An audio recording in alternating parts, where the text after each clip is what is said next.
Hello, everyone. Unfortunately, if you're seeing this, I was unable to deliver this lecture in person and you're stuck with this recording. My name is Grant and I've been an MRI tech here at Jared Neuroscience Center for almost 8 years now. I've had the pleasure of sharing MRI safety for Cox College's radiology program for several years, but I've been asked if I could share some additional MRI safety with the nursing program as well. Some of you may be wondering, why does this apply to me? Well, as students and future nurses, you may be working in close contact with the MRI department, especially in our facilities where working in an ER setting. There are numerous situations where you may find yourself assisting technologists by moving patients, administering pain meds, and or IV sedation cases. Some patients may have implanted medical devices that may require a nurse to monitor telemetry and potentially a med rep to be present, ensuring the patient's implanted conditions are being met while imaging is taking place. So, what does MRI stand for? MRI stands for magnetic resonance imaging. MRI uses an incredibly strong magnet in order to capture diagnostic imaging. In a nutshell, as to how MRI works, the human body is composed of roughly 70% water, water being H2O, two hydrogen atoms for every oxygen atom. MRI utilizes the hydrogen atom.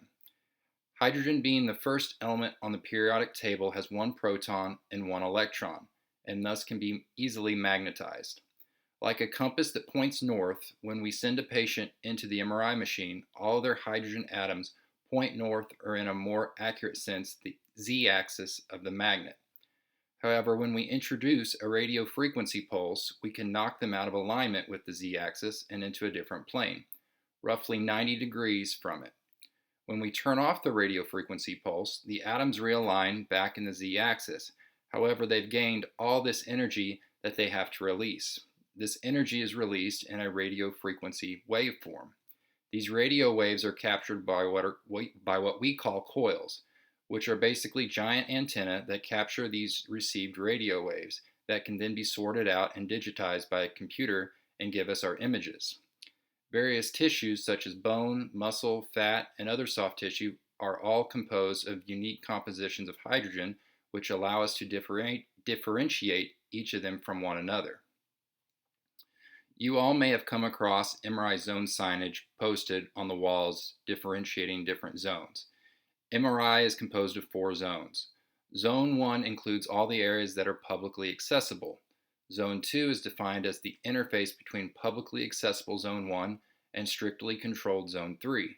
This generally pertains to the patient's waiting room and the space just prior to locked doors that only authorized personnel have badge access to. Zone 3.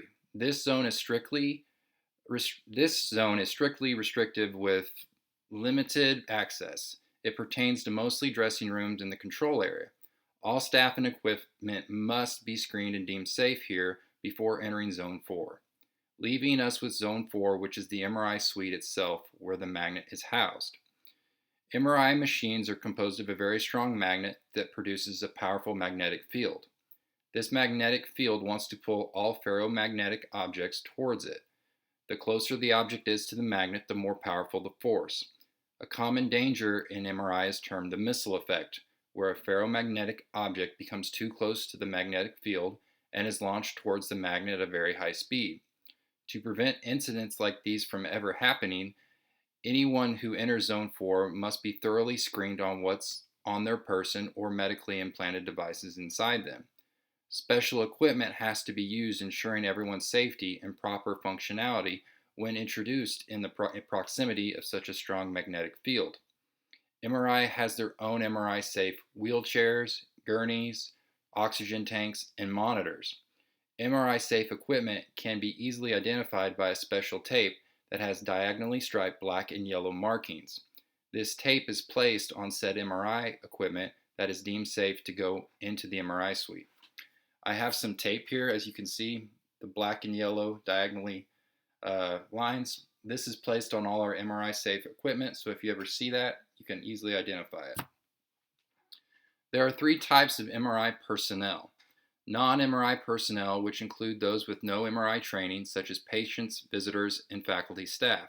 Level 1 includes all who have passed minimal MRI safety education ensuring they can work safely within Zone 3. Level 2. Individuals who have been more exclusively trained and educated in the broader aspects of MRI safety issues.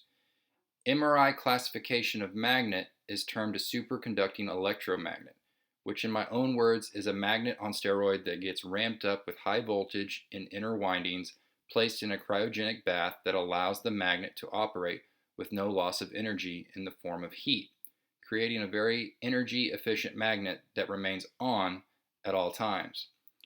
There have been several incidents regarding injuries and loss of lives reported around the world, where staff have been misinformed from MRI staff that the magnet was turned off and they could enter the MRI suite. However, that wasn't the case. Turning off the computer that interfaces with the magnet does not turn off the magnet itself. The magnet is always on. In the event of an emergency where there is danger to life or limb, the magnet can be turned off through a process called a quench in which the windings lose their superconductivity by allowing the cryogenic agent or liquid helium to be vented out of the cryostat. This creates resistance in the conductor and in turn reduces the electromagnetic field to zero in as little as a few minutes. In the event of a manually instigated or spontaneous MRI quench, staff must get the patients out of Zone 4 and into Zone 3 to prevent or minimize any inhalation of cryogens or allow medical aid to be given in a safe environment. The last thing an MRI tech would want is in the event of a code, you have a whole code team with a code cart go running into the MRI suite.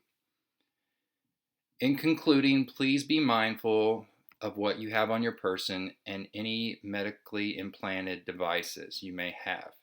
Common things such as watches, debit or credit cards, keys, cell phones, coins, insulin pumps, continual glucose monitors, foil-backed medication patches, stethoscopes, Allen or Kelly clamps, and trauma shears will need to be removed before entering Zone 4. Thank you guys for listening. Stay safe, and remember, the magnet is always on. If you're interested, I'm going to post a link to some guys quenching a decommissioned magnet just for fun, and you can get an idea of how strong the MRI machine can be. Thank you.